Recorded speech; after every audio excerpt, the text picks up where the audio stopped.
Hello and welcome everyone to this Kennan Institute discussion on the Victory Day Parade and the memory of the war, Russian current national security, military strategy, and general thinking about security. I'm Matt Rojansky. I'm director of the Wilson Center's Kennan Institute, and I'm just extremely pleased to be able to gather this dream panel for what I'm sure will be a lively discussion, certainly a very, very timely one on all of these topics.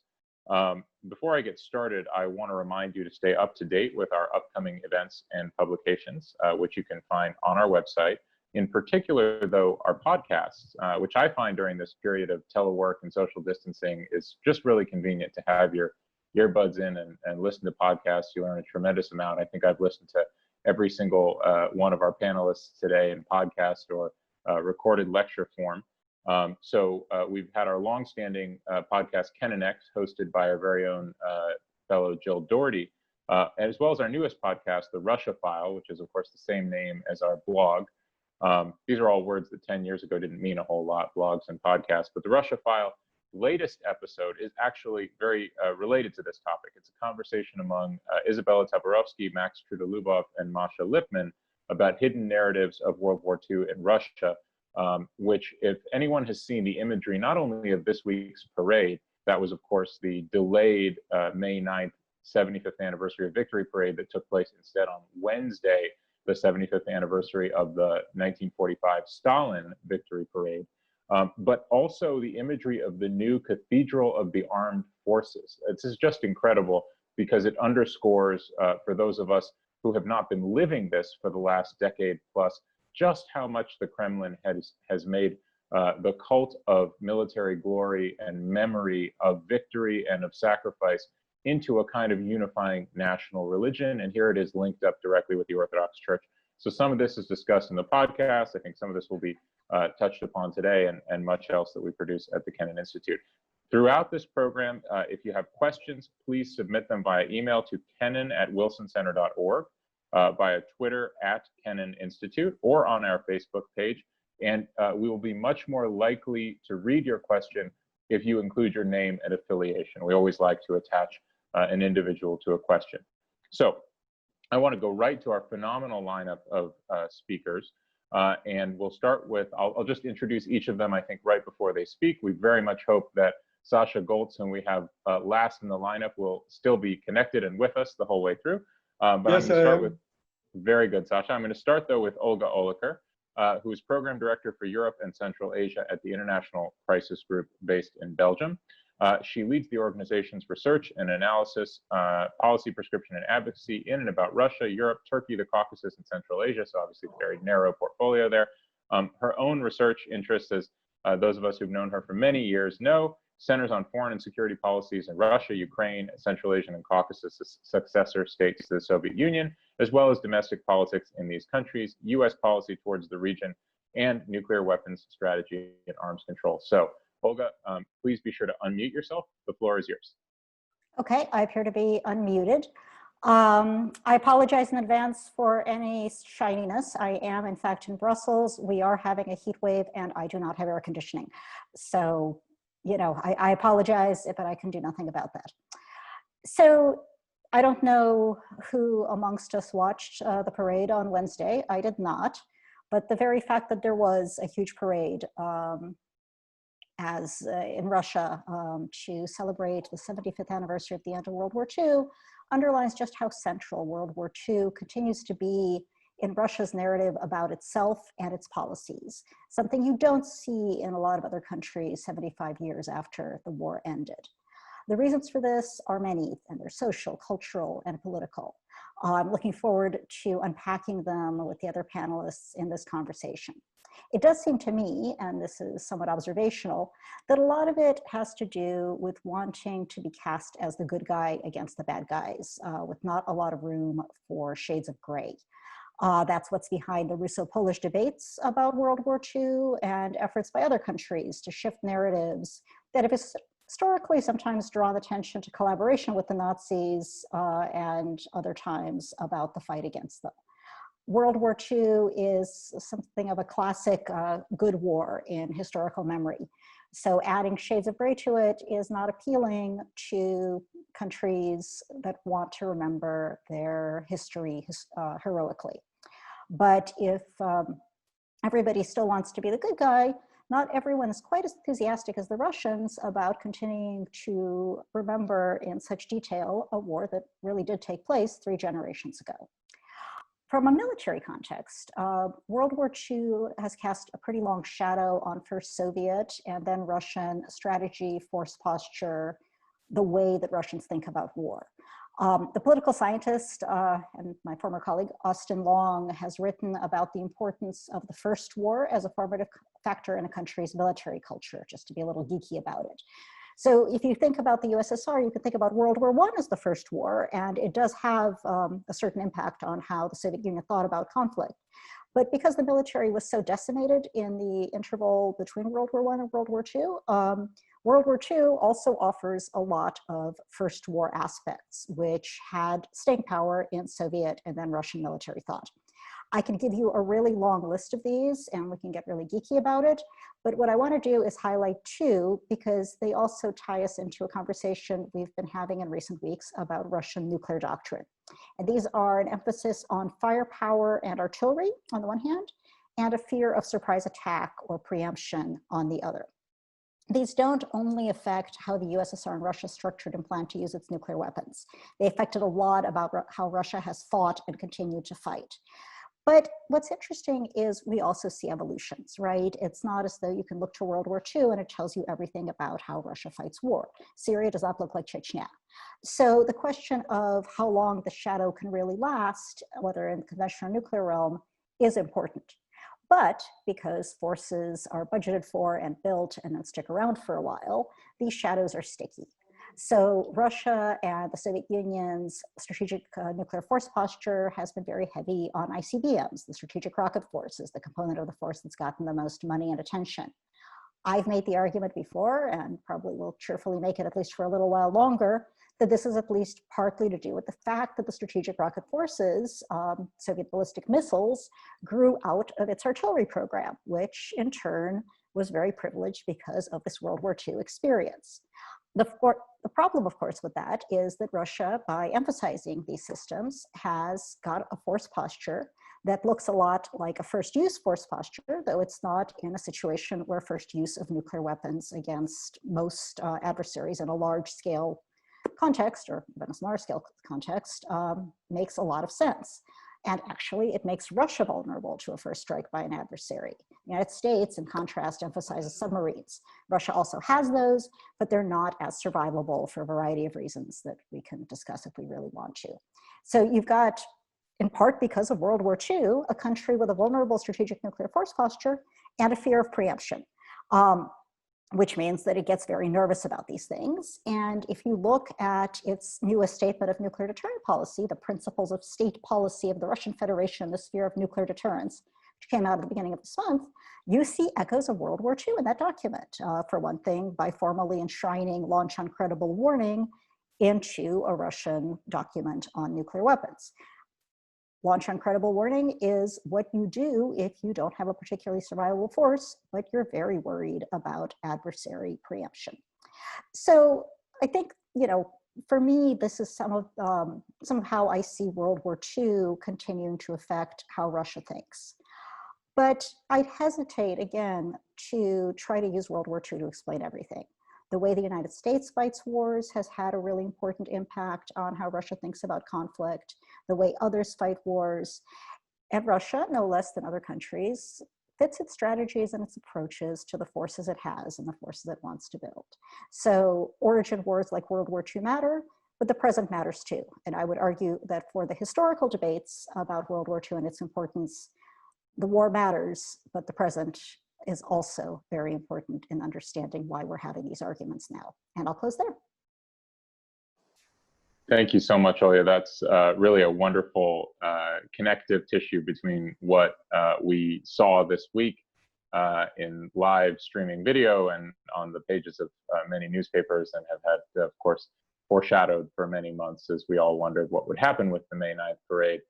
And then the question that really matters, which is, what is going to be the shape of the Russian military going forward? Mike Kofman, who'll speak next, has lectured quite a bit on this topic, including, you know, I recall a recent lecture I think you gave for Stanford, Mike, in which you talked quite a lot about the kind of enduring fear of the Russian leadership of a massive first strike by a technologically superior adversary that would have a huge kind of rollback effect. I mean, essentially the classic Barbarossa, whose anniversary we mark this month as well. Mike, I'll just quickly introduce before going to you, the director of the Russia Studies program at CNA Corporation, a global fellow, of course, with the Kennan Institute here, and senior editor at War on the Rocks, in which, by the way, I have an article this month with my colleague Abe Denmark. Mike's research focuses on Russia and the former Soviet Union, specializing in the Russian armed forces, military thought, capabilities, and strategy, but that will be no surprise considering the subject of today's panel. Mike, the floor is yours. Thanks, Matt. And thanks for hosting this wonderful discussion. I'm going to continue pulling the thread that Olga started with her wonderful opening remarks. First on how the fear of a surprise attack has morphed since Operation Barbarossa and the profound significance that World War II has. And it has specific significance to Russian thinking about large scale or regional war, much less so to Russian constructs about sort of local wars or armed conflicts, right? But the truth is that we are living in a prolonged great power interregnum. It's been 70 years since World War II, and we've not had a great power war since. And military cultures and strategies still reach back to lessons from this great conflagration. And first, starting with this problem statement of strategic surprise. Over the decades since the war, it morphed first into a Soviet perpetual confirmation bias that there would be a planned first strike, and the strike would be disarming, paralyzing, or decapitating. During the Cold War, it took shape in Soviet military expectation of disarming nuclear first strike. In the mid-2000s and late 90s in Russian military, the concern was a disarming conventional strike, that conventional weapons could inflict strategic levels of damage, and that there could be a heavy US investment in prompt global strike, and that they could actually do a successful counter-force strike against Russia's nuclear arsenal with conventional weapons and then pick up the rest of missile defense. That was pretty unrealistic, and I think that debate really got settled on the current Russian problem statement, which is concerned with a paralyzing and destructive airspace attack. The problem was defined or codified as sort of new type warfare, which is a combination of political warfare during a threatened period of conflict that first destabilized the country. And this is what a lot of Russian national security leaders like Patrushev and others who give regular interviews speak to, right? That the West will try to create fifth column movements in Russia, then followed by a sophisticated airspace attack that inflicts strategic levels of damage on the country and then paralyzes the military in its ability to respond. The other 2 points I'd like to make is the indelible history of sort of World War II and Operation Barbarossa, both on civil military relations, military planning, and on Russian thinking about deterrence and strategy of warfighting. So the eve of the war is really an important story, because although Barbarossa leaves this lasting fear of a surprise attack, and we refer to it as a surprise attack, it was not. The Soviet high command knew it was coming. And in fact, they knew the timing of the attack, but Stalin had issued orders not to deploy forces or to go on alert, believing that this was the casus belli Hitler was looking for at that moment, right? And Soviet political leadership profoundly misjudged Hitler's intentions. We know this in part due to good German disinformation, but also because of the path dependency in Soviet thinking on what Hitler intended to do. And this afterwards engendered considerable military distrust of political leadership. That is, the military had to perpetually reckon with the proposition that when faced with an imminent threat to the survival of the nation, the political leadership would not make the right decisions on the eve of this threat, right? And this was not the only time the political leadership placed the Russian military in a terrible starting position. One can argue that's actually almost a Russian tradition to do this, right? And there are many conflicts where the Russian military ends up in a terrible starting point. So Soviet military distrust later on took the form of, say, the perimeter system, a semi-automated command and control system for nuclear retaliation, particularly after they saw Soviet political leadership perform fairly poorly in the early 1970s during nuclear exercises. This system is still around today. Soviet General Staff was not supportive of the war in Afghanistan, and when Agarkov, the chief of General Staff at the time, suggested there could be serious political ramifications from this war at a Politburo meeting, he was politely told by Andropov that USSR had people whose job was to handle politics, and his job was basically to do as told, right? Color inside your lines. And so consequently, Russian military draws up operations and strategic operational plans and plans within plans, in part because of an enduring skepticism, believing that political leadership may hesitate during a threatened period of conflict when the moment comes, because that's been their experience. And now I'll turn to the last point, which is the impact on strategy and Russian thinking regarding deterrence. So Germany's attack on the Soviet Union poses a real challenge for both deterrence theory and Russian military thought, right? Particularly even for US circles who prefer conventional deterrence by denial. The USSR should have deterred Germany. It had a large number of forward deployed forces. It had superiority in numbers, tanks, artillery, even aircraft. Putting aside Hitler-based explanations, right? There are some enduring lessons that have stayed through the Russian military from both the start of Operation Barbarossa and at least Russian experience with trying to do conventional deterrence by denial. And that history has not been very successful, right? That is, the belief in the Russian military is that simply investments in warfighting are not going to deter a powerful adversary like the United States or technologically superior adversary. So there's a consensus. The defense in large-scale war is fundamentally cost prohibitive, both because it is technically incredibly difficult, but also because the Soviet experience showed how costly a defense can be, the proposition of defense against a powerful country like Germany or United States today. And so Russian deterrence concepts are premised on raising the opponent's costs above their expected gains, as opposed to confidence in the belief that some newfound military technology will render defense viable. And hence, when Gerasimov speaks today, he describes Russian military strategy as premised on active defense, preemptive neutralization of threats. That is, if a war appears imminent, Russian military thinking calls for, and Gerasimov speaks on this quite a bit, preemptive actions to either deter the adversary, show them that the cost they will pay in the conflict will dramatically exceed any gains they seek to attain, right? Or even contemplate preemptive attack to destroy their forces, right? And so it's very hard to get anywhere in the Russian military today by arguing that the strategy of the Russian military in a large-scale regional war should be to defend in depth and then counterattack. At the end of the day, there's the philosophy that Russia should not and cannot fight another large-scale industrial war of the kind that the Soviet Union fought in World War II because of the incredibly prohibitive costs that it engendered and the memory of those costs that still linger. Okay, I'll close out my comments on that and turn it back to you now. Thanks very much, Mike. I've got tons of questions already. I want to go right to Alexander, though, make sure we still have Alexander with us. Yes, Alexander, yes, you have. Excellent. Very good. So Aleksandr Golts is the deputy editor of Moscow's online еженедельный journal, the weekly journal. He also works as a military analyst for New Times Magazine in Moscow. In 2018, he was a George F. Kennan Fellow here at the Kennan Institute, researching the consequences of the state militarism revival in Russia. So, Alexander, I think you have plenty to jump in on everything that Olga and Mike have talked about, please. Look, I'd like to look at this parade and everything that goes on with Russian armed forces from a little bit different angle. For me, this parade shows again that military force, armed forces in Russia is much more than just instrument on defense.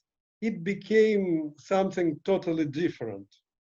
Look, Putin wanted to deliver this parade in spite of a real risk of pandemic. Until now, thousands of people are ill of coronavirus in Moscow. And it's a huge risk to just to gather people, just gather 14,000 of participants, 14,000 of participants, and a lot of guests in one place on Red Square.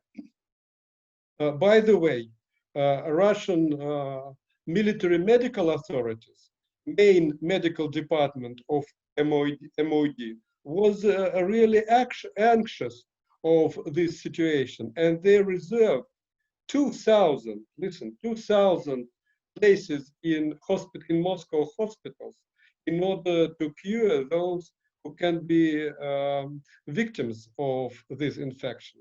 Nevertheless, Putin wanted this parade, and he got it for very clear political reason. This parade was important instrument of people mobilization, before this strange voting for constitutional amendments. All political technologists say, okay, it will mobilize Putin supporters to vote for Mr. Putin rule the country until 2036. And it is very important. Second point, this parade, it's just what Olga said, is a demonstration on continuity between current Russia and Soviet Union, which won victory 75 years ago. This victory, from Putin's point of view, and it became absolutely clear from his article published in National Interest, this victory is the main important reason why Russia should be permanent member in UN Council. It's the reason why Russia has a right to solve future of another countries. Because Putin's vision of modern world is classical realpolitik. The big guys are sitting Yalta table and solving future of smaller ones, trying to undermine force of each other. That is his vision of modern world, and that's why in this Victory Day, for him it's much more important not red banner on Reichstag, but this Yalta table, which gives him a right to solve future and to by the way, also to change the territories of other countries. I think, as you mentioned, this parade stands on the same line with opening of main temple of armed forces. 2 years ago, when main military political department was established within MOD, its chief, General Kartapolov, said absolutely frankly, we are going to develop new ideology for Russia, full stop. At that time, Constitution strongly forbade to have any ideology. Nevertheless, military pretend to develop this ideology. So this opening of main temple of armed forces showed us how this ideology can look like.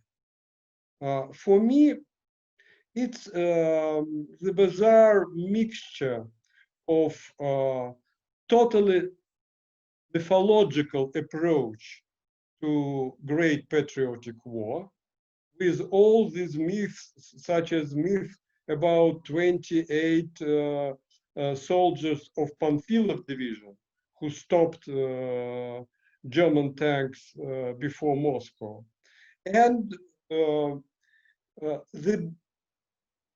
ultra-fundamental approaches of Russian Orthodox Church, such as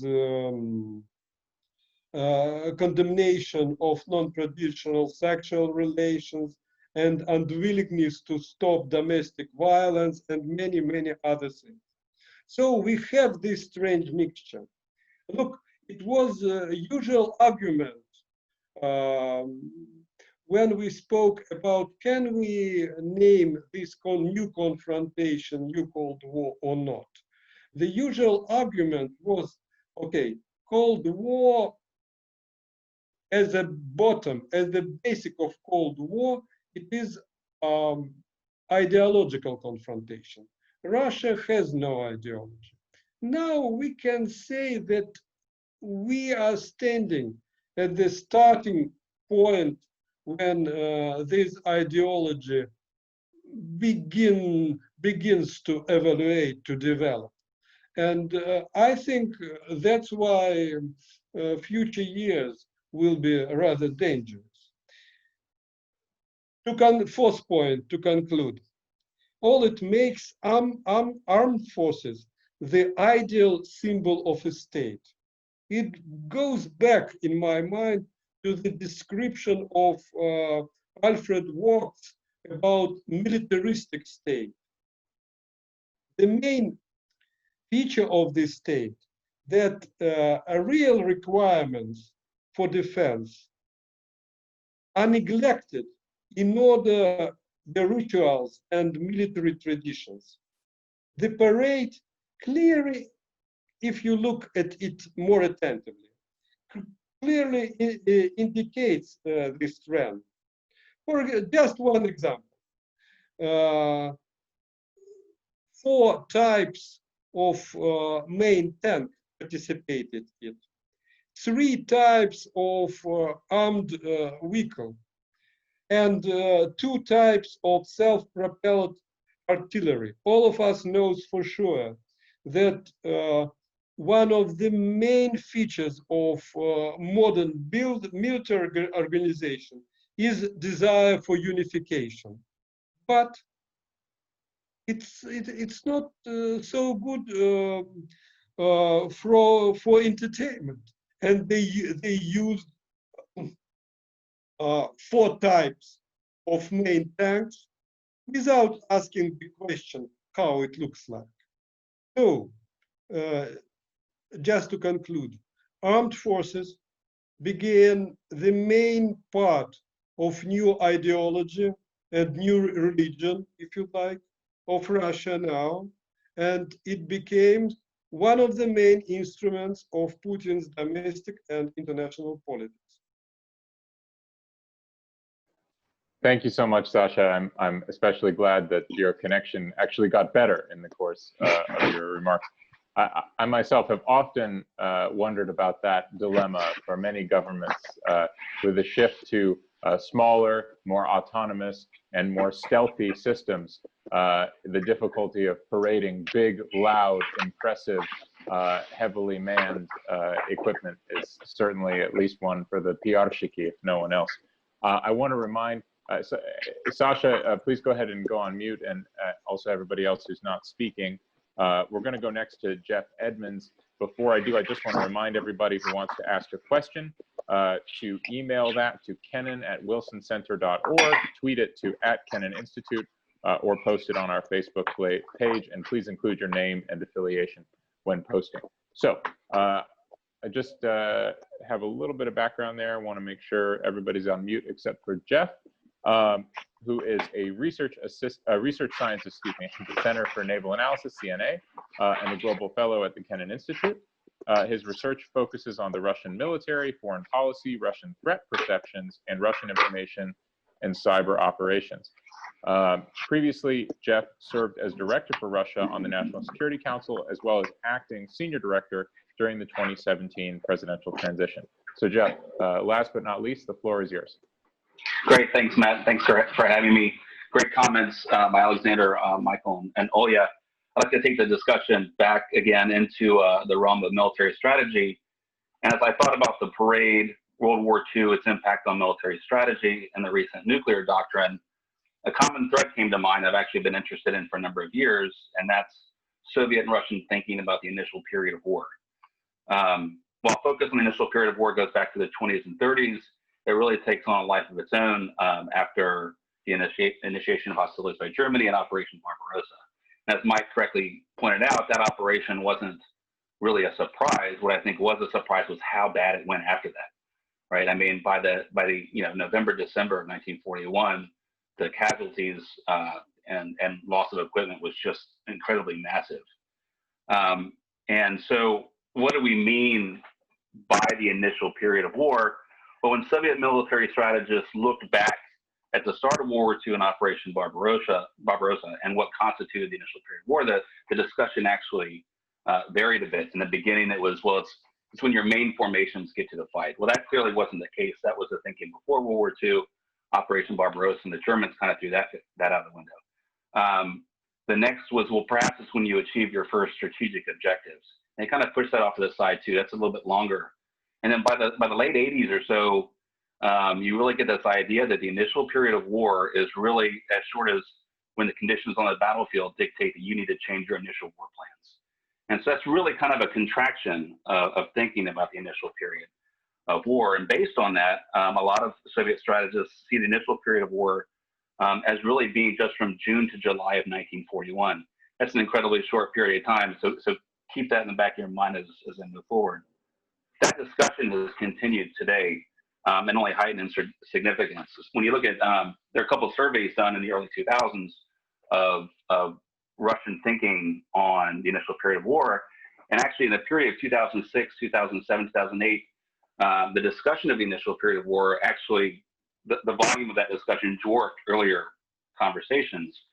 And so that's not just an intensification of the fascination of the beginning of World War II. It's really, it's a combination of that enduring memory, institutional memory of World War II and how it began, coupled with technological and doctrinal changes that have really shaped the character of modern conflict today. Most notably things like long-range precision strike, cyber, space-based information, a greater interlacing of infrastructure that creates certain kinds of critical infrastructure that is damaged or destroyed early in a conflict, can yield strategic results very early on in a conflict. So in one sense, World War II gives the Russian and Soviet discussion a vigor of the topic that I just don't think we have as much in the West. And so when you look at Russian military doctrine, procurement exercises, one clearly sees an understanding and an appreciation of how fast a conflict can change during its initial period, and the need to quickly gain the upper hand, say through an aggressive escalation management framework. There's also a lot of discussion about gaining information dominance in the beginning of a conflict so you can confuse your opponent and take advantage of that and just gain the upper hand early on. And that brings me to the recent nuclear doctrine, and bear with me as I try to connect these. I think an argument can be made that in the West, we generally, not everybody, but we kind of put nuclear weapons into a sphere of their own. Even if they're small enough to only blow up your backyard, they're nuclear and you just need to set those aside. That's a different discussion to have with Stratcom or somebody else. I don't think that Russian political and military leadership and strategists have such a clear division in mind. I also think that the recent nuclear document speaks much more to strategic nuclear weapons than it does to non-strategic nuclear weapons. And so it doesn't solve for the ill-named escalate to de-escalate debate. But let's take the conditions mentioned in the document, when Russia reserves the right to use nuclear weapons when the very existence of the state is in jeopardy. And this is in line with earlier documents, no surprise there. And let's connect this to the initial period of war I was discussing earlier. In a conflict with US and NATO, given an emphasis on the importance of the initial period of war, coupled with hyperbolic Russian assessments of US military capabilities and a foreign policy interpreted as regime change, and you might start approaching and bumping up against that threshold much earlier in the conflict than you might anticipate. It's not that the threshold is lowered, you've just managed to get there a lot faster than you probably intended to. And I think that's just something that you know, as we think about Russian military strategy, the nature of, the character of conflict today, and especially things like nuclear thresholds, I think that's important to keep in mind. So hopefully I've connected at least part of the legacy of the Soviet experience of World War II with Russian military strategy and the recent nuclear doctrine. And with that, I'll hand it back over to Matt. Thank you. Well, thanks very much to all four of you. I have a ton of questions, and there are many questions coming in from the audience as well. But I'm going to just take full advantage of the moderator's prerogative here. Let me start with a couple of quick pointed questions for each of you. I want to direct this one, if I can, first to Mike Kofman. Mike, there's obviously, and you've talked and written about this, some kind of timeless universals to Russian national security and strategic thinking kind of foundational ideas you can trace into Soviet military doctrine and thinking, and even Tsarist, sort of, you know, the 1,000-year Russia, to use Putin's terminology. But if you were to take modern, quintessentially modern 21st century Russian military thinking, what is the biggest and most distinct element that exists today that has never existed before in kind of the self concept of the Russian security establishment? Matt, that's a great question. You have to accept that military establishments and strategic cultures tend to have much greater continuity than change. And strategic cultural change either takes place gradually, or it takes rapidly after some tremendously traumatic event, like say the loss of a great power war or the dissolution of a country. But other than that, it doesn't sort of change very quickly. That is, most of the things you find in military thinking tend to be more continuities than they are dramatic departures or changes, unless there's some tremendous intervening experience that forces people to reconsider some fundamental or first order assumptions. And in general, I've not seen much of that in the Russian military. To me, I think probably the core, at least the core concepts that comprise Russian military thinking today, that I do find to be interesting and different, is that for much of what I believe to be the interwar period and the post-World War II period, Soviet military focused on the large-scale war, all right, against which you would deploy a mass mobilization army. And then it focused on large-scale strategic nuclear exchange and large-scale theater nuclear warfare in Europe, which would prove strategic. There was nothing small. There were no actual serious wars to really think about beyond the large-scale conflagration with NATO. And that conflagration could be 2 days long, it could be 2 weeks long, it could be 3 weeks long, but this was the plan. And if you read Russian military thought as it develops after 1990s and 2000s, and you look at typology, like let's say in the military doctrine, see that the Russian military really began to build out alongside 5 types of conflict, right? Armed conflict, a war like Chechnya; local war, a war with a single state like Georgia or Ukraine; regional war, a war against a coalition of states, let's say NATO states backed by the United States, but a smaller sort of regional conflict in one theater. And then large-scale war, sort of the global conflagration, and nuclear war, which is strategic nuclear exchange. And probably the biggest departure you see in the Russian military is to find a way to reconcile the challenge they often had, which is how to have a military whose job number one is to be able to defend and deter in a large-scale conflagration, but to also be useful in a local war to be able to conduct an expeditionary operation in Syria. And these are balances that the early Russian military couldn't find. It struggled with them quite a bit, even when the force was stabilized in the late 1990s. And the Soviet military did as well. It really didn't think that much about this. It sent the 4th echelon force to fight in Afghanistan. And what happened there didn't really influence Soviet military thought at all, right? It did not lead them to reconsider any major fundamental assumptions because they're so focused on that. So to me, this is probably the biggest transition, which is, yes, there's still preparations for the large-scale conflict with NATO, but now there's a real typology of wars and force appropriate period for those wars and designations like general purpose forces versus strategic deterrence forces and so on and so forth. So at least in my view, Russian military thought has become much more robust and nuanced in its range of conflicts it is trying to address, and it's less myopic in the way it sort of used to be. That's fascinating, and of course makes me think a lot about the 19th century, in which there were plenty of expeditionary Russian forces all over the place, from what we now call Central Asia to southeastern Europe, the Black Sea region, and heck, even right into the center of Europe in the rollback of Napoleon. Let me go to a totally different theme, though, but nonetheless related to history, and ask this question of Olga, if I can. Olga, I'm sure you've seen Vladimir Putin's long-awaited history article in the National Interest. Not surprising in terms of many of the claims that he makes, including one that a couple of comments today have echoed, which is that, in fact, Barbarossa was not a strategic surprise. The Soviet Union was ready for it. But around the German betrayal, the treacherous attack, which, by the way, in the podcast I mentioned earlier on the Russia File, was quite a lot of discussion of this very specific term, treacherous attack. Putin launches into a huge discussion of the West's essentially duplicitous diplomacy, the West's effort to get Nazi Germany and the Soviet Union to fight one another and bleed one another. And I happened to dig up a line, lest you doubt this. It's interesting, you know, Putin's not entirely wrong, though his depiction is very colored. Harry Truman, none other than Harry Truman, who later in his summits with Stalin engaged in the Yalta cutting up, well, I guess that was FDR, but then Truman afterwards lived with the cutting up of Europe. Truman said, as a US Senator in 1941, after the German invasion, if we see that Germany is winning the war, we ought to help Russia. And if that Russia is winning, we ought to help Germany. And in that way, let them kill as many as possible.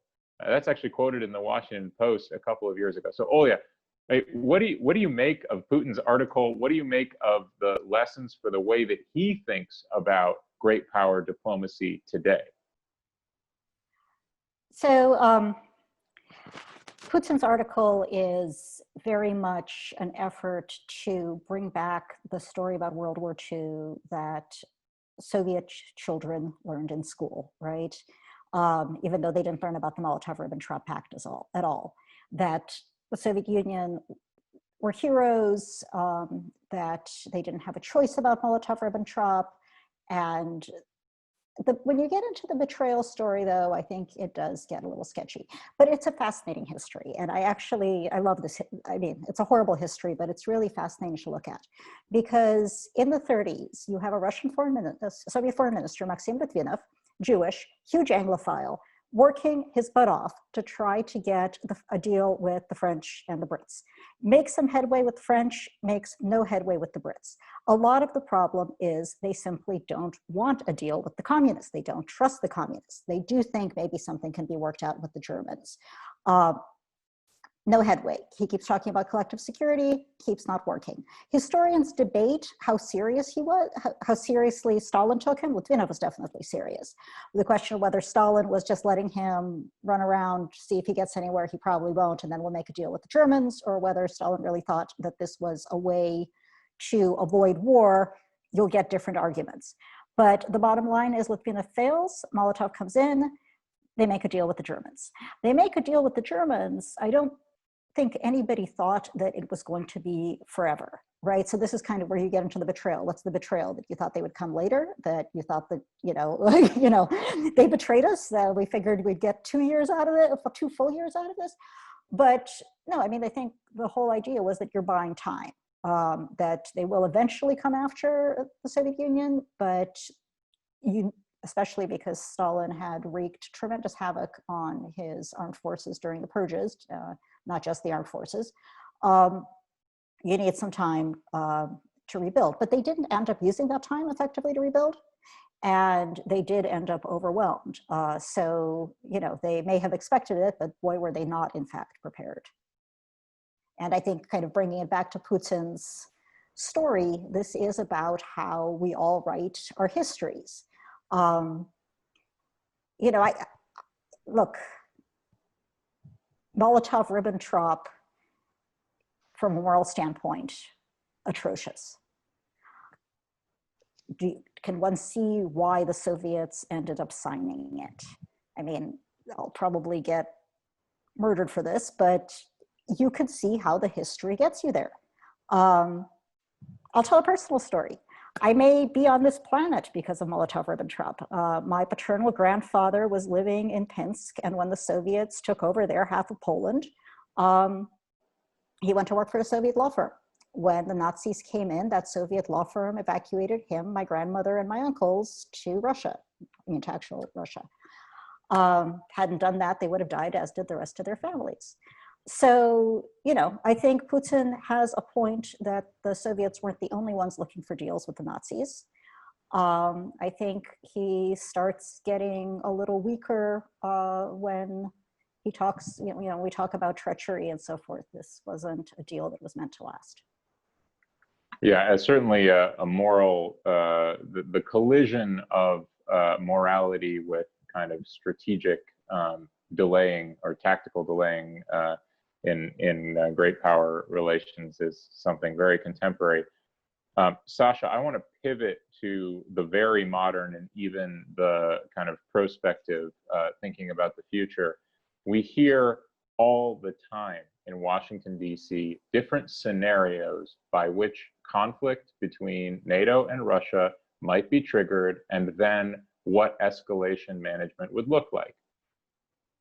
I would imagine the escalation management discussion in Russia is not radically different, though there, I know, are some variations, like the debate over this silly escalate to de-escalate concept. But I want to zero in on the conflict trigger. From the Russian perspective, are the same scenarios that Westerners imagine, something in the Baltic region in Estonia, something in the Black Sea region, are these the scenarios that Russia is imagining as triggering conflict, or is it something completely different? Let me start saying a few words answering your very stimulative question to Mike about modern warfare. I think what is very new and very modern for Russian military culture now, it's the words Mike hates, Gerasimov, so-called Gerasimov doctrine. Okay, I don't want to discuss if this doctrine exists or not, but the conclusion for Russian military thinking was very clear. We cannot divide the situation of war between and the situation of peace. It means that war is lasting permanently. And if it's lasting permanently, the only way to conduct this war is psychological operations and secret operations. And we can see a broad range of these operations produced by Russia now. It's a very interesting question. I have no answer. If psychological operation, psychological warfare is going endlessly, who is it? What is the target of these people who operate now? Maybe Russian people are the target of these psychological operations. Interesting question. Now, turning to your question, I think for me, I think that now we are in a situation when gray zones which divided troops disappeared in Black Sea, in Baltics, everywhere. So it can be one scenario. The war can rise from some kind of incident. And I'm very happy that Russian and American top military consult each other, and I'm sure they have some decisions what to do in this situation. But there is another problem. All of us know that Mr. Putin is so dedicated to our nuclear weapons. Each week he reminds his Western counterparts that we are leading in arms race, that we have hypersonic weapons. The fact is that if to accept the situation, if to accept the perception that we are in new Cold War, Russia has no resources Soviet Union had. No good economy, no alliances, very old population. We cannot rise 5 million armed forces. What we have nuclear weapons. And if to speak the most possible scenario, I think it will evaluate in situation of some big international crisis, such as Crimean annexation. remember Mr. Putin in interview said that he thought to put on alert Russian strategic rocket forces. God knows what did he mean in reality, because Russian strategic rocket forces are on permanent alert. But nevertheless, let's imagine any other huge conflict, maybe something in Donbass or Ukraine, or maybe Kazakhstan.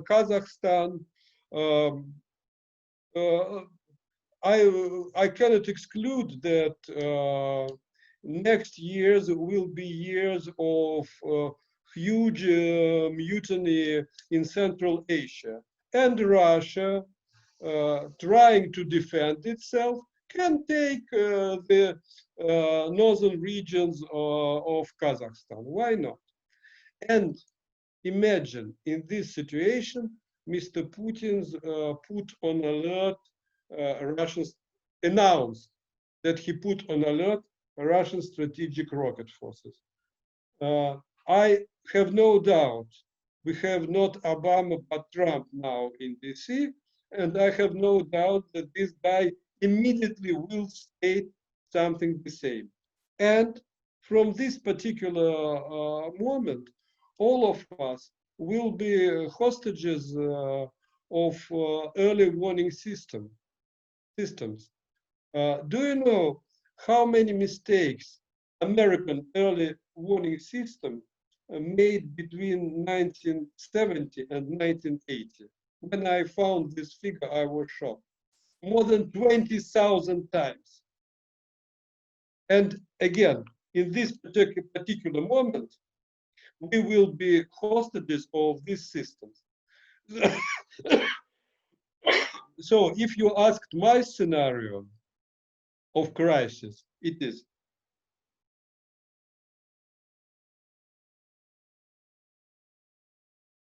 Anybody hear me?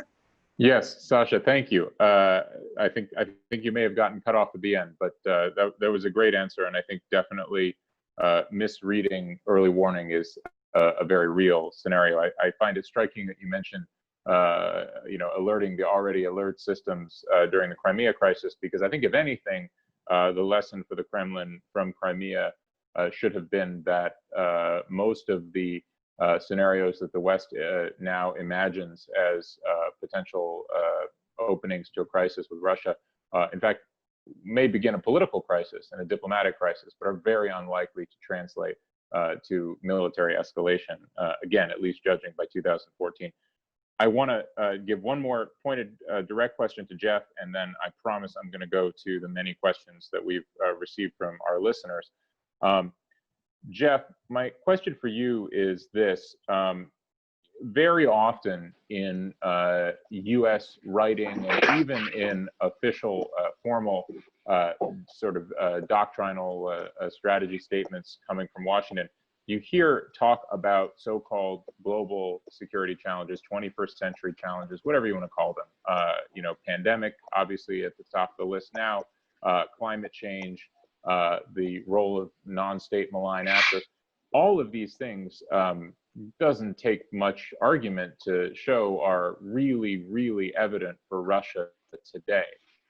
And yet it's very striking that Russia's formal security doctrines, at least, seem to focus overwhelmingly on, state-to-state conflict, big or small, the 5 sort of concentric circles that Mike talked about. But if Russians think about these, what we would call 21st century challenges, how do they approach them? Is it the same way that we would approach them in the West? Is it sort of a non-issue? Are they kicking the can down the road? Like, what is Russian thinking about these things? No, I mean, our response, obviously, in the U.S. hasn't been the best, and that's been critiqued quite a bit. But I think the Russians give much more consideration of those other things than I think we tend to focus on, at least Western analysts in general. We tend to focus on their, and they are hyperbolic about, the threat the U.S. poses to the Russian state, I think, at times. But I wouldn't say that they discount those other threats. I find, in reading not just the official documents, but also the conversation that's happening among more junior foreign policy and military specialists in Russia, that there is a very broad concern about the challenges of what they perceive to be this new world order that's coming to be, that's much more multipolar or polycentric, however you want to describe that. There's a lot of consideration of things like pandemics and non-state actors and I don't want to say rogue states, I don't quite use that term, but just a very fluid environment that in one sense they see as being more stable in the future, but there's talk of also that transition and having to take all of these other exogenous factors into consideration, like you suddenly having a pandemic that's global. So I do think there's a lot of consideration of that, and I think the discussion's pretty rich. Yeah, I think that's a fair point. There's no question that Russian discourse about the global environment always talks about things being fluid and chaotic and lots of, so I think that the idea that it both fades into the background but also underscores that we are living in a different world than the world of the 1990s, in which many Americans arguably are still living, is a very good point. Okay, let me take a question now from Hannah Wilson, who describes herself as a UK lawyer and former British government analyst. This is a great question for anyone who wants to jump in on it, and I think the best way is for you to just speak up. How does the Russian political elite managed to square the myth of Russian military glory during World War II? I just want my own commentary. It's not totally mythical. There's a whole lot of glory there. But with the current issues in the Russian military, such as hazing of junior recruits and poor pay, and certainly there are more issues than that. Anyone want to comment on that? Alexander, perhaps? Olga? I can. Please, Alexander. I can. Look, first of all, there is no news now, or almost no news, about hazing or even about any real problem within Russian armed forces. Mr. Shoigu, who is our defense minister, managed to build a system of total secret over all structures of MOD, and there is not a lot of knowledge for many of us what's really going within Russian armed forces.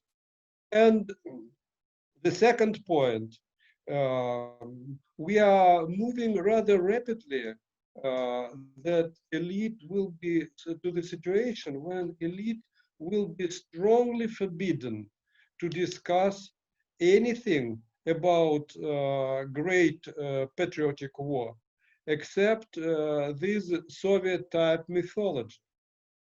Look, it is forbidden by law to misinterpret history, and any real researcher or person who want to discuss some rather unpleasant pages of Second World War, he had simply shut up. So there is no such discourse among Russian elite now to compare bad status of our armed forces, which officially is excellent, and the glory pages of our military history. Let me throw in another question. This one comes from Rick McPeak, an adjunct professor at George Washington University. He asks, what are your thoughts on what Dima Adamski calls Russian nuclear orthodoxy? For those who don't know, Dima Adamski, our colleague, has written a fascinating book about the interplay between Russian Orthodox Church and orthodoxy, and really, actually, Russia's nuclear forces and its military. And I would broaden that, if I can, to ask about the role of the church across the board in the military, and then also the role of this military legacy, memory, history in Russia's kind of state religion today. That interplay is just absolutely fascinating. Does anybody want to comment on that? Again, yeah, Olga, go ahead. If I can take that. I think Dima Adamski does a really fantastic job of describing a relationship a lot of people including in Russia, had no idea existed, which is that there has, over the years, grown up to be a real interpenetration between the military nuclear world, including the research world, and the Russian Orthodox Church. This is part of a broader increased role for the Orthodox Church, increased use of the Orthodox Church as a marker of what Russia is. And, you know, in education, in culture, just the role of the church keeps growing and growing and growing, in the sense that people point to it, right? And in the military, all of the military, right? You know, this new cathedral and so forth. What's interesting and what it's really hard to kind of figure out is, what does that actually mean? What does that mean for the impact, if any, on military strategy? Does it change military strategy? What does it mean for how the church, does the church now have influence, or is the church just being used? What does that do for religious freedom in Russia, whether in the armed forces or through education? How is this all going to play out? And I think, so we've got this independent variable, as it were, right? We know that there is this relationship, but we don't know yet, in part because it hasn't played out, just how it's going to impact much of anything. We see bits and pieces, you know, kind of an interesting point is that there's clearly a debate within the church on whether or not they should keep blessing nuclear missiles, which they had been doing. And then there was about a year ago, kind of this, you know, maybe we should stop blessing weapons of mass destruction. So the question of how these things shake out, what kinds of debates you get, and how it actually affects wars. I mean, the war in Ukraine, huge role of narratives of the church from both sides.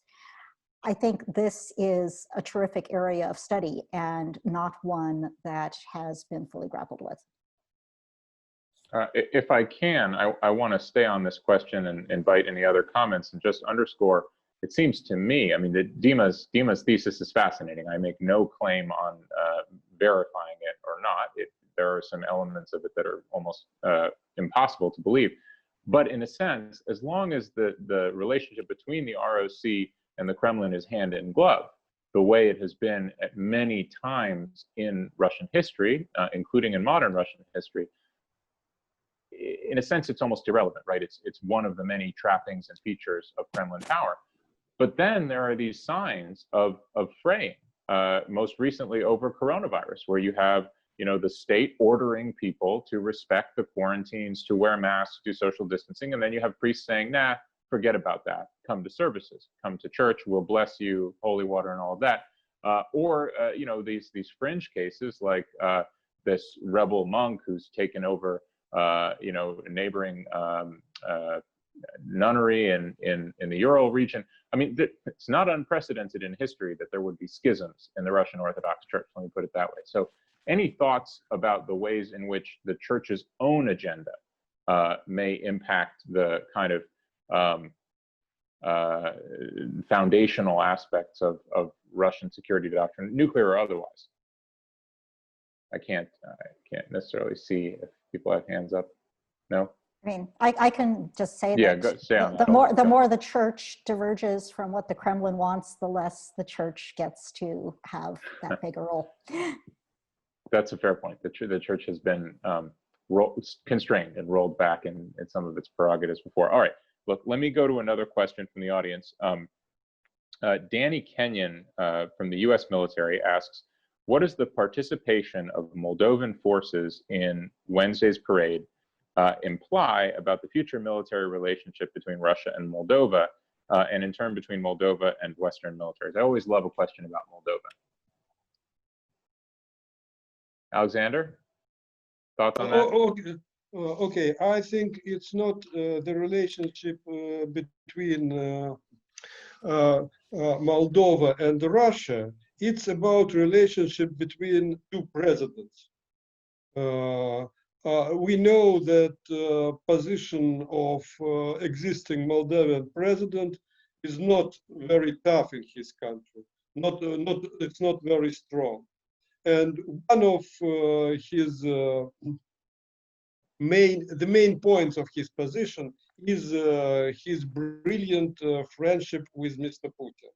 So I think these troops represent only the fact of this friendship and possible Putin's support to this particular Moldovan politician.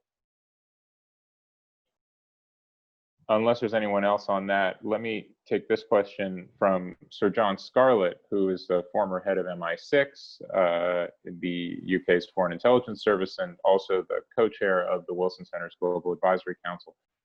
He asks about the nuclear war scare of November 1983, whether that apparently genuine fear of a nuclear first strike by the United States still exists at top levels in the Kremlin.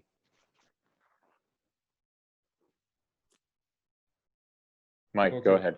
Yeah, I'll take it just briefly. So the fear is different, and there's scholarship that debates to what extent the 1983 nuclear scare really was a scare. That to what extent that history is overly exaggerated on how close the United States and Soviet Union actually came to conflict. Not to sort of undersell it, but I think the principal concern today, as I sort of tried to pull an intellectual thread earlier on in the conversation, is not that there's necessarily going to be a surprise nuclear attack by the United States. Although there's still lingering concern, and if you look at what people invest in terms of force modernization, there's some merit there because both sides continuously invest in qualitatively improving their arsenals, making them more precise, right? And there's additional considerations that flow from investments in missile defense about sort of the long-term strategy of both sides and the potential for undermining the retaliatory second strike. And if you read works by Austin Long, Q. Lieber, others about stalking the second strike, you really find out that, hey, once you dig into it and if you know what's being talked about, there are a lot of challenges with the assertion that second strike survivability endures, and it's not a continuous sort of process and fight between people trying to make that survivable and reliable and people that are trying to actually make that less secure and pursue a good damage limitation strategy. But I think the main problem set today is really the concern that there will be a threatened period of conflict that will begin with political warfare. And I'll pull a bit, maybe slight nuance differences with what Sasha said. The Russian military writes about political warfare during the threatened period of war. That is kind of the buildup for it, okay? But it's not responsible for most of the activities that take place there. Armored warfare officers are not political warriors, okay? This is ridiculous, okay? Gerasimov always says, he says, look, there are all these other efforts run with regard to political warfare, information warfare by other agencies with their own sources of funding. The job of the military is not to be in charge of this effort. We don't do this. Our job is to coordinate non-military means with military means and the coercive power of military means, right? To deter our adversaries. That's what the Russian military does. That's what that 2.8%, of GDP with another 1% of military expenditure goes to. Tanks, planes, submarines. It's not political warfare business, right? So this is what Gerasimov talks about. This is where his doctrinal thinking is. They're all deeply aware of the political warfare threat, but their real concern, whenever they talk about new type warfare, is say, yes, it'll start political warfare, and then what comes? An advanced airspace attack with standoff missiles, precision capabilities, right? That then paralyzes the Russian military and inflicts strategic levels of damage on economic and military critical infrastructure. That's what worries them. And the reason why that worries them, of course, conventional weapons are usable. They're far more usable than nuclear weapons, right? And the fact that they're very concerned about how good the United States could be. Now, I'll close out by this by saying militaries generally suffer from a pervasive set of threat inflationist concepts where they always assume that the other side is 12 feet tall, okay? And that is very common in both the way Russians talk about the United States. It's an interesting mix in how Americans talk about Russia because usually they can't decide if Russia's 4 feet tall or 12 feet tall. It's very hard to find someone in between, right? I'll turn it over to my colleagues. Yeah, Olga, please. Still unmuted. Very fast. I think Mike is absolutely right about the way that the Russians think about this, but I would just kind of point out that in both American and Russian narratives, there is a militarization of politics, right? When you talk about information war, when you talk about political war, you're talking about information, you're talking about propaganda, and you're talking about politics. If you're a Clausewitzian, right, war is an extension of politics by other means, you've just flipped that. You've just decided that everything is war, and there's just political and information and economic ways of going about it. In Russia, the military would say it's not responsible for it, but if it's looking at all of it as warfare and it's looking for where it comes in, you do potentially increase the risk of conflict. And I think this, in the United States, it's arguably even worse because the military does more and more of this stuff. So, and you know, on some of the information stuff in Russia as well. So I do want to highlight that the militarization of narrative actually does sometimes turn into the militarization of politics. Can I can't say please, yes, exactly. Few words? Yes, go ahead. Just about Russian thinking about war or not war. I doubt seriously that Gerasimov will share the views that military are not responsible for war during peacetime. Look, he permanently insists that in defense, all resources had to be concentrated. Nevertheless, what agency produced these resources? All resources have to be concentrated under MOD. In MOD building, now there are groups of each agency. So for so-called power agency is presented. It's no doubt all strategic exercises include participation of different, wide range of different agencies, including National Bank, for example. So I cannot share the idea that Russian military want to divide. Its military means, its non-military means. The problem is that now we can see the serious shift in Russian military thinking here. Yeah, I'm not sure what Sasha's arguing against there. So the statement's clear. The Russian military is the lead coordinator and integrator of military and non-military means in confrontation. The non-military means belong primarily to other organizations within Russia. Okay, And the military are controlled by the Russian military. No, they're not. But okay.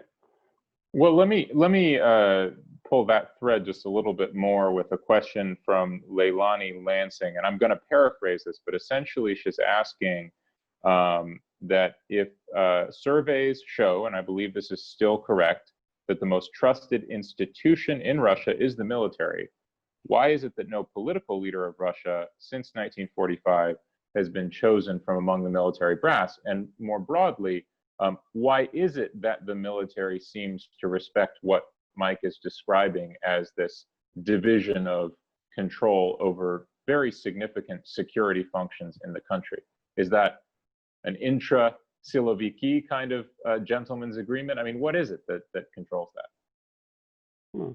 I mean, I think there's a perpetual fight for resources. I don't think it's an agreement that will codify it, right? But at the end of the day, there are political and civilian functions, right? And the military takes over those functions, right, during wartime, during a period of mobilization. And there are actually clear distinctions between putting aside the rhetoric that, yes, of securitized politics, that everybody sees everything as war today. And it's not clear if anyone can actually see any normal behavior of any state that they don't refer to as war, right? Political war, information war, any activity, even public diplomacy is seen as war, both in the United States weaponization of everything. Yeah, and this drives me crazy because if everything is war, then war doesn't exist as an intellectual concept, right? Like, then it's not possible to differentiate anything from anything else, and it becomes a giant kitchen sink for people to have wonkish panel discussions about. So my view on that is, okay, it's not really the reality. The reality is, like, Russian military actually has pretty good phasing concepts about who takes over civilian authorities and functions when. That's what they do in strategic command staff exercises. And they understand at what point of a threatened period of conflict or in what type of conflict they're going to take over all those functions, right? But during day-to-day period, that is not the case. There's actual civilian leadership in Russia. There are civilian authorities, there are other agencies, and there are siloviki and other national security organizations who fight for control of resources to engage in some of these activities, right? And of course, the military argues with them and says that it should have part of that mission. And they say that's nice, and instead they should have part of that mission. We'll close on that. Alexander, Jeff, Olga, anything you want? Okay, let's speak about definitions. Mr. Shoigu, who is he? He is military or civilian? Okay, he has epaulets, but he did not serve armed forces a single day. It's a big, interesting question. Sorry? He's the defense minister. I mean, it's a different Yes, he is. yeah. But before, he did not serve a single day in the armed forces. He's not professional military. In a lot of countries, that's normal.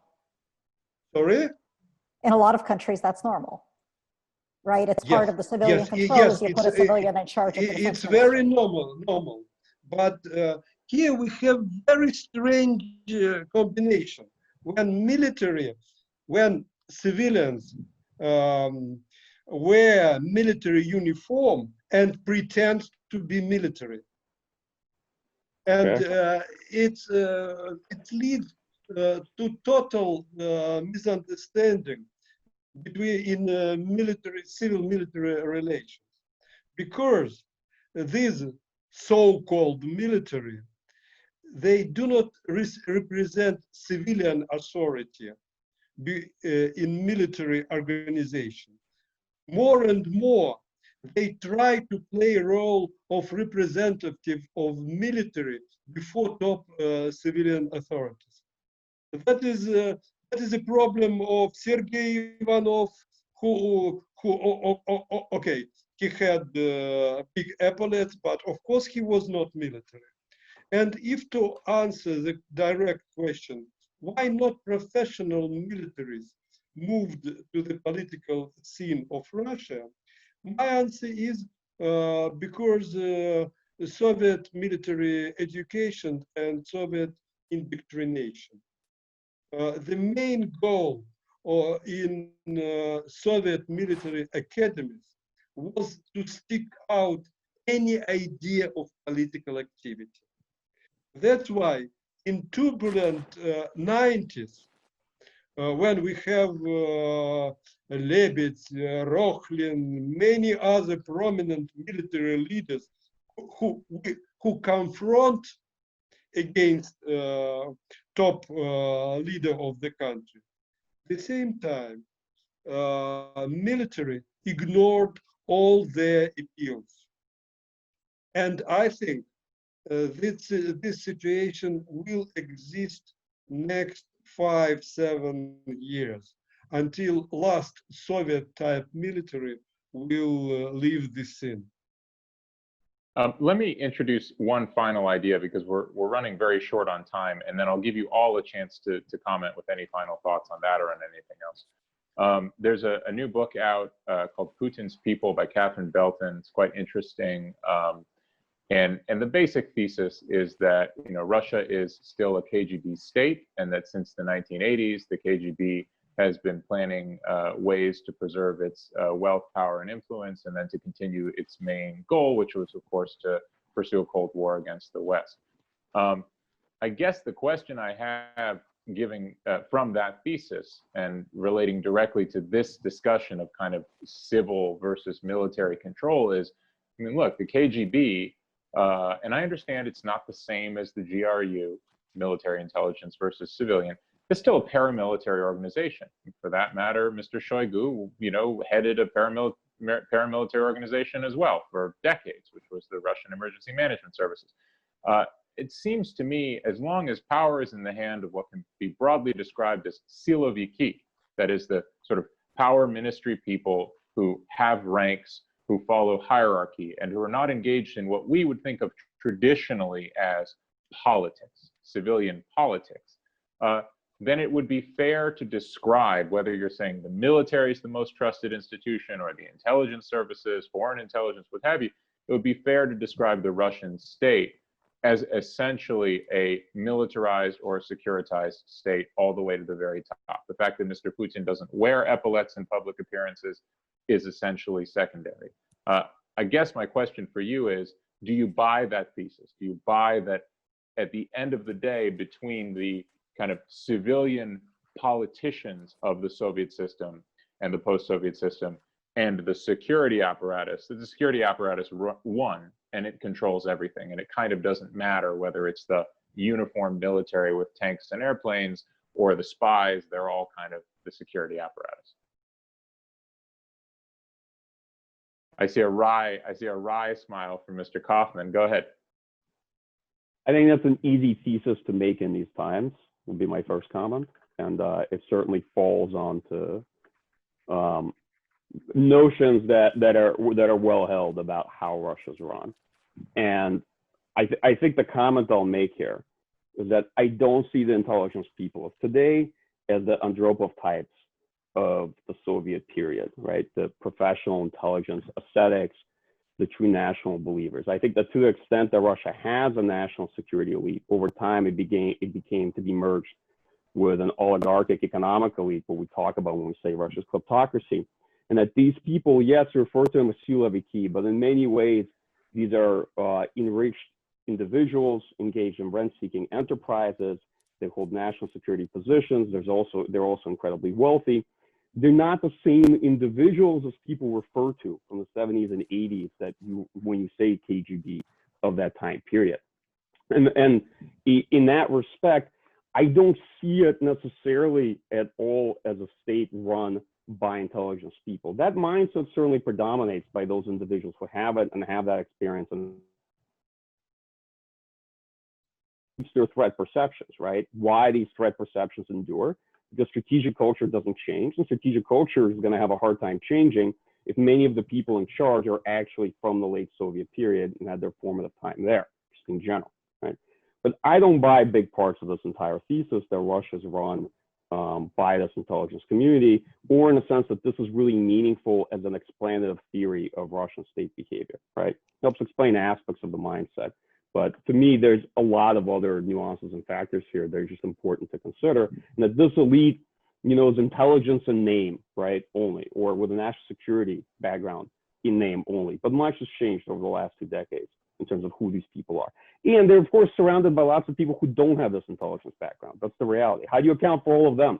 For all the people either in the sort of rent-seeking economy and all the crony individuals who actually have zero intelligence or national security background at all? How do you explain sort of their origins of their role, right? So the reality to me is that this is a very reductionist explanation, and it can be added to the list of reductionist explanations of sources of Russian conduct. Okay, Jeff, I see you nodding. You want to come in on this with some final thoughts? Yeah, no, just agree with Mike's great points. There's always, it seems to be a tendency, especially in policy circles in the West, to really, as Mike said, this reductionist approach to thing. Either, there's only one person that really lives in Russia, and that's Putin, and we just need to, once he goes away, they're all going to, bloom and whatever. And there's a lot of nuanced analysis that I think is missing from the conversation. And I would push back on any kind of thesis, whether it's about the military is 10 feet tall, 2 feet tall, it's a police state. I mean, it's a KGB run state. I mean, I think all of those types of arguments, I'm just very skeptical anytime that they come up, and they come up pretty often. I find that the situation is much more complicated than that. Yeah, which is not a dig against the book, by the way, which I have not touched or opened. I am simply going off of what you said is in there, Matt, just to be clear. Because if the author of this book is watching the discussion. Well, I recommend it. It's worth reading, but I do think that's a fair summation of the argument, and it won't surprise you that I disagree with a big part of it as well. Sasha, Olga, you want to conclude with any thoughts here? Can I? Please. So I think we have, by the way, we have a dozen of different agencies in Russia where is military service. So formally, all these people, FSB, SVR, then emergency ministry, and all others formally are military. The reason why all the bosses who rule these agencies are so-called ministers with the star. It means that they report not to Prime Minister, but to President himself. And we are repeating the structure of Second Reich cabinet in Prussia and in Germany. So I don't think we can say that the picture is that some people from KGB or other agencies rule totally militarized country. And when Mr. Putin and his lieutenants tried to build this regime, of course, they had in their heads military structure, military power vertical. It is important. And again, recalling Alfred Watts and his book Militarism, the most dangerous are not militarists. The most dangerous are civilian militarists who thinks about military structure in ideal forms. They don't know really military life, but they want to restructure the country according military rules. It's directly, I think, what we have in Russia now. Sasha, thank you. We have just like 4 minutes remaining, but I can't help mentioning that when you brought up, 19th century Prussia and the cabinet, I'm reminded of my last trip to Moscow, where I got to physically go in and see the exhibit in the Novaya Tretakovka of Repin paintings. And there's this famous painting of the Tsar's Council of Ministers, I think it is, with, it's like dozens and dozens of individual portraits. And there are like 50 different kinds of uniforms. All these old, fat, bearded men, each one of which has a uniform, not a single one of whom looks like a serious military man. But it gives you a sense of, kind of what a militarized political cabinet can be. Olya, the final word is yours. Okay, so very quickly, echoing some of what has already been said, there is a difference between militarized and military. And Russia has long traditions of intelligence services, and it has a long military tradition, and these are different things. There are occasional overlaps between them, but they are different things, and they are very different traditions. And the military's tradition is very much of staying in its own lane, although I would argue that some of the militarization of policy in general may be muddying that now. But historically, Russia has had a military that salutes and follows orders, even if it doesn't like them. Intelligence, a little different, and a little more proactive, and a little more engaged, and a little more involved. So I think, it's not that crazy for a former intelligence official to rule from Moscow, right? Putin is not the first. I don't, however, think the KGB is in charge. I think Vladimir Putin is in charge. I don't think that Vladimir Putin is in charge means that Vladimir Putin controls everything that happens in Russia. I think Russia is a complicated place, like many places, and Vladimir Putin sleeps, at least I'm going to guess, 4 hours a night, and can't do everything himself. So lots of people, military, intelligence, emergency ministries, agriculture, education, the church, are doing their own thing until somebody tries to bring them into line because they don't like that thing. And understanding that complex dynamic is why we all still have jobs. Well, and I hope very much it's why we do discussions like this, and that we'll continue to do them. Thank you all so much. This has been absolutely fascinating. Mike, Olya, Sasha, Jeff, just really wonderful insights. This session has been recorded, so we're going to promote it widely. And again, thank you all so much for your questions, and thanks for tuning in. We'll see you next time. Bye-bye.